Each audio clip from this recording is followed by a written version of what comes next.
Hello मेरे प्यारे दोस्तों, कैसे हैं आप सभी। स्वागत है आप सभी का आपके गुरु चैनल एसपीजा चैनल पे। और आज हम लोग सीखने वाले मेरे प्यारे दोस्तों चैप्टर 6.4 के क्वेश्चन नंबर 1 से, और ये मेरा पार्ट 1 होगा मेरे प्यारे। तो मैंने आप लोग को इसके पीछे दो समरूप त्रिभुज में क्षेत्रफल का अनुपात जो उनकी संगत भुजाओं के वर्गों के अनुपात के बराबर होता है वो मैंने आप लोग को साबित कर दिया है। माध्यिकाओं के वर्गों के अनुपात के बराबर में होता है, श्रीशलम के वर्गों के अनुपात के बराबर में होता है, कौन समद्विभाजक रेखाओं के वर्गों के अनुपात के बराबर में होता है, और दो त्रिभुज के समरूप त्रिभुज के क्षेत्रफल अगर बराबर हो तो दोनों त्रिभुज सर्वांग सम होते हैं। ये सारे को मैंने साबित कर दिया है आप लोगों के लिए। अगर नहीं देखें तो जाइए आप लोग देखिए, डिस्क्रिप्शन बॉक्स में सारी वीडियो का लिंक मिल जाएगा आप लोग को।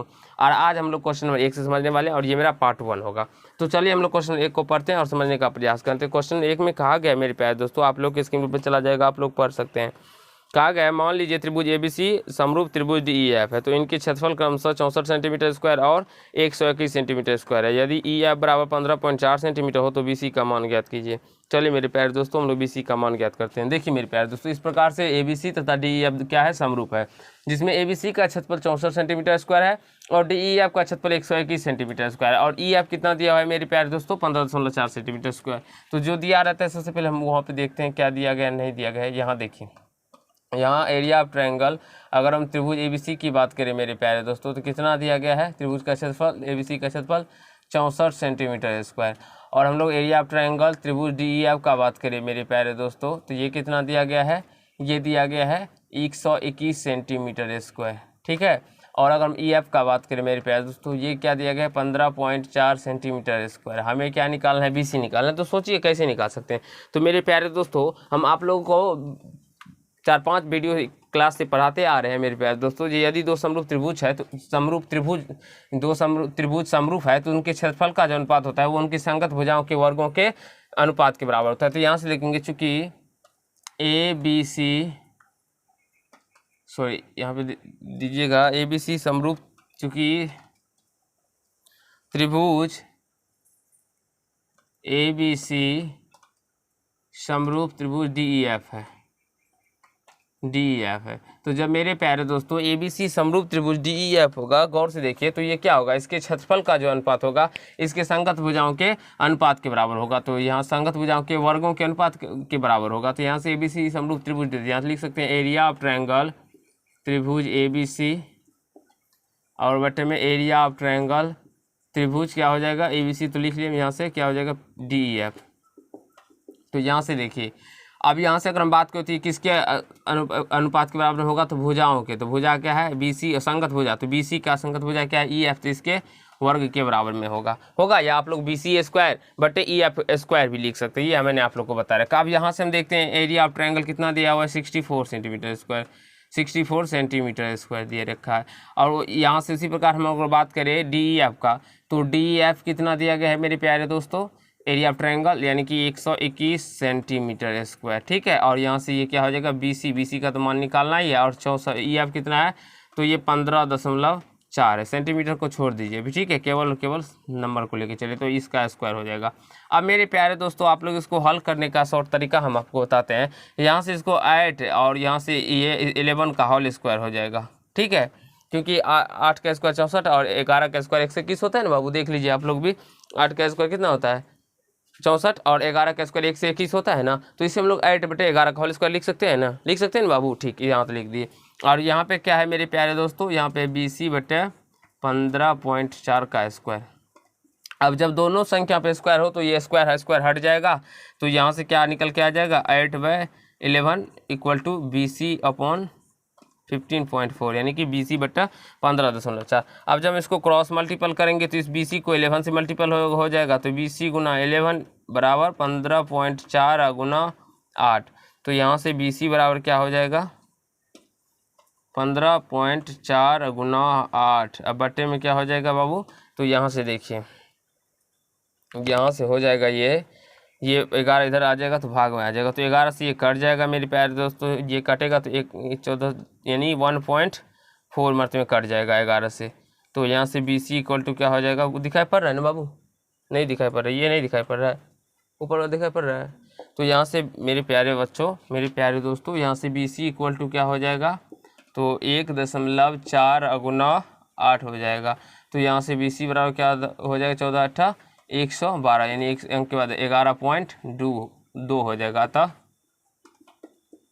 BC बराबर 11.2 सेंटीमीटर स्क्वायर हो जाएगा। आई होप मेरे प्यारे दोस्तों आप सभी को क्लियर हुआ होगा और कहीं से कोई दिक्कत या समस्या नहीं हुआ होगा। ठीक है, तो आशा है आप लोग यहाँ तक समझ गए होंगे, कहीं से कोई दिक्कत या समस्या नहीं हुआ होगा। तो जल्दी से इसे नोट कर लीजिए, आगे हम लोग अभी क्वेश्चन 2 को समझेंगे और सीखने का प्रयास करेंगे। ठीक है, एक बार आप लोग इसे नोट कर सकते हैं।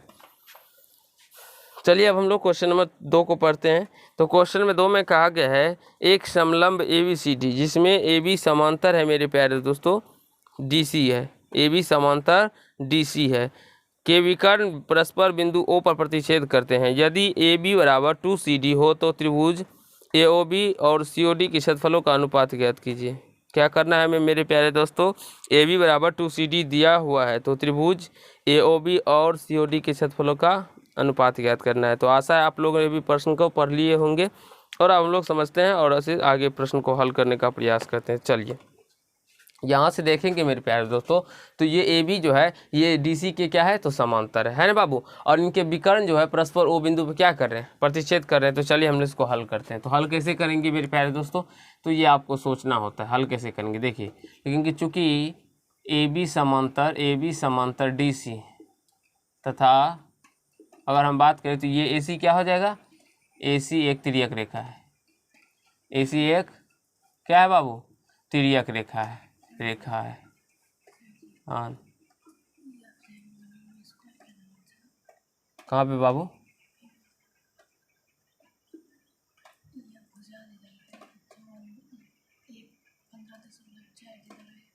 15.4 सेंटीमीटर स्क्वायर, तो वो तो वहाँ प्रश्न में ही,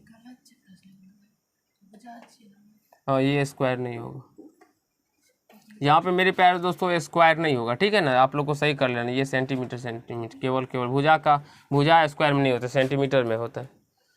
यहाँ पे भी स्क्वायर को मिटा दीजिएगा। ठीक है, हमको ध्यान नहीं रहा उतना, हम केवल प्रश्न को सॉल्व कर दिया, मेरा दिमाग नहीं वहाँ पर गया। ठीक है, आप लोग इसको सही कर लीजिएगा।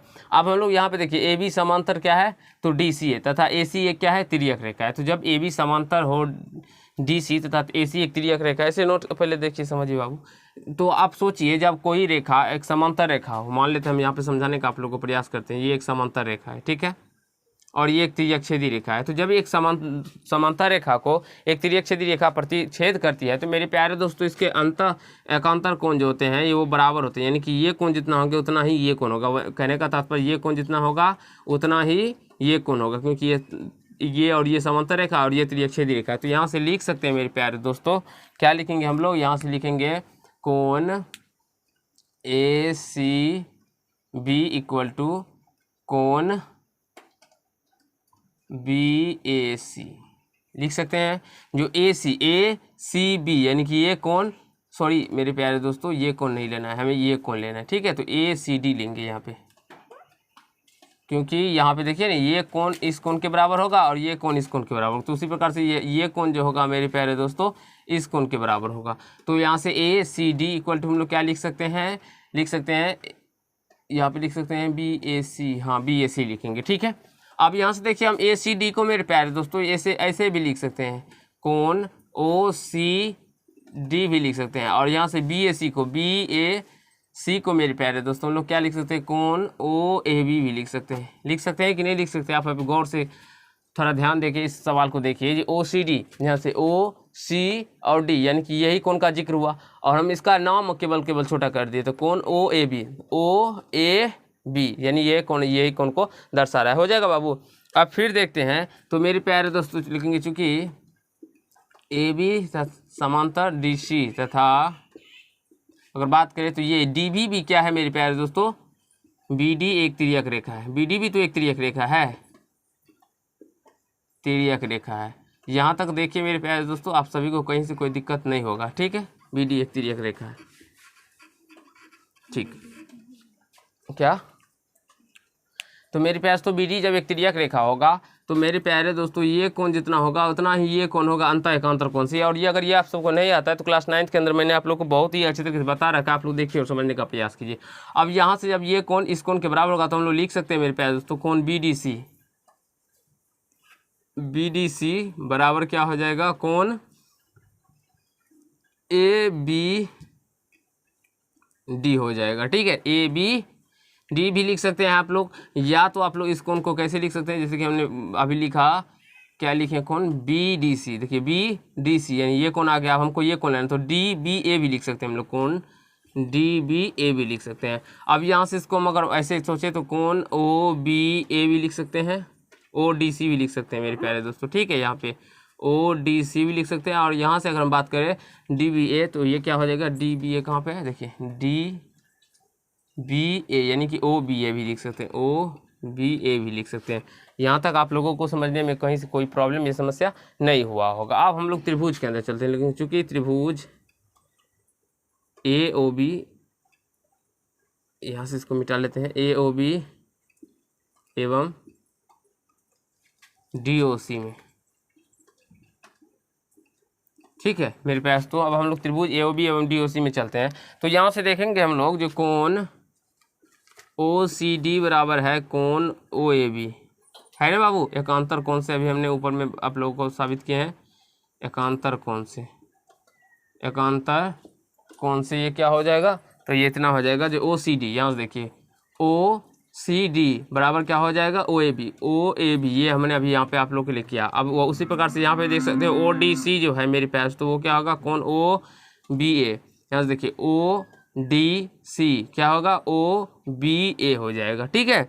ये आप लोग को समझ में आ गया होगा इतना। और हम लोग एक देखते हैं, तथा क्या देखते हैं मेरे प्यारे दोस्तों, जो ये कोण और ये कोण क्या है, तो शीर्षाभिमुख कोण है, तो लिख सकते हैं कोण ए ओ बी बराबर कोण डी ओ सी। कैसे हो गया ये, तो ये शीर्षाभिमुख कोण से, शीर्षाभिमुख कोण से, शीर्षाभिमुख कोण से समान हो जाएगा, ठीक है मेरे प्यारे दोस्तों। तो जब इसके तीनों कोण मेरे प्यारे दोस्तों, तीनों संगत कोण बराबर आ गया, तो इसका मतलब क्या होगा, ये दोनों त्रिभुज समरूप होंगे, तो लिख सकते हैं इसीलिए त्रिभुज ए ओ बी समरूप त्रिभुज डी ओ सी होगा। कैसे हो गया, तो ए समरूपता से मेरे प्यारे दोस्तों, ये कैसे समरूप हो गया, तो ए समरूपता से। और जब ये दोनों त्रिभुज समरूप हो गया, तो इसके क्षेत्रफल का अनुपात क्या होगा मेरे प्यारे दोस्तों, उसकी भुजाओं के वर्ग के बराबर होगा। तो यहाँ से लिख सकते हैं, आप लोग को दिखाई पड़ रहा होगा, ऐसा है, हमें दिखाई पड़ रहा है बाबू, हाँ चलिए आप थोड़ा सा दिखाई पड़ रहा है, हम लोग यहाँ पे इसको सॉल्व कर लेते हैं, ठीक है। अब यहाँ से जब ये दोनों त्रिभुज समरूप आ गया, तो हम लोग यहाँ से इसको आगे सॉल्व कर लेते हैं, ठीक है। तो एरिया ऑफ ट्रायंगल त्रिभुज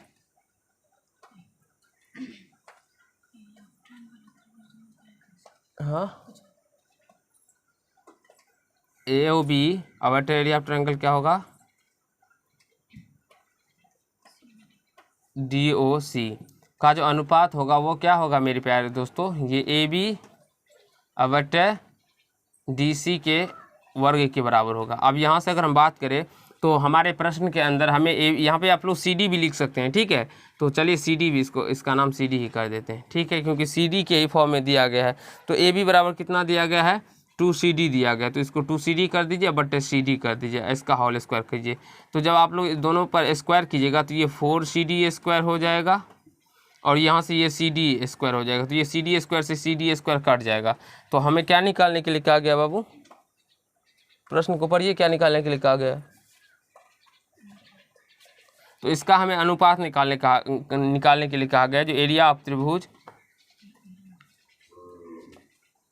कितना निकलेगा ये मेरे प्यारे दोस्तों, तो 4:1 निकल के इसका अनुपात रेशियो 4:1 निकल के आया। 4 से ऊपर और नीचे में अगर कटेगा तो 1 बचेगा, तो यहाँ से इसका जो रेशियो आएगा 4:1 आ जाएगा, 4:1 आ जाएगा। तो आई होप मेरे प्यारे दोस्तों आप सभी को क्वेश्चन नंबर 2 समझ में आ गया होगा और कहीं से कोई दिक्कत या समस्या नहीं हुआ होगा। और यहाँ से देखिए एरिया ऑफ ट्रायंगल त्रिभुज ABC आप लोग समझ AOB और DOC को हम लोग क्या करते हैं, ये अनुपात निकालें। तो आप सभी को पता होगा जो क्षेत्रफल का जो अनुपात होता है उनकी संगत भुजाओं के अनुपात के बराबर में होता है। तो संगत भुजा यहाँ पे क्या है, तो संगत भुजा आप लोग देख सकते हैं, यहाँ पे देखिए AB है इसका, अगर बात करें इसका AB लेंगे तो इसका संगत भुजा क्या होगा, CD होगा, तो वहीं से हमने इसको लिखा है। और यहाँ से AB का मान दिया है 2CD और यहाँ से CD को CD के नीचे कर दिया। अब स्क्वायर करेंगे तो ये 4CD स्क्वायर बराबर क्या हो जाएगा, CD स्क्वायर कट जाएगा, तो 4/1 यानी कि 4:1 इसका आंसर निकल के आ जाएगा। तो आई होप मेरे प्यारे दोस्तों आप सभी को समझ में आ गया होगा, कहीं से कोई दिक्कत या समस्या नहीं हुआ होगा। अगर आप लोग को अच्छा लगा तो वीडियो को लाइक कीजिएगा, कमेंट कीजिएगा, शेयर कीजिएगा और यदि चैनल पर नहीं तो चैनल को सब्सक्राइब करके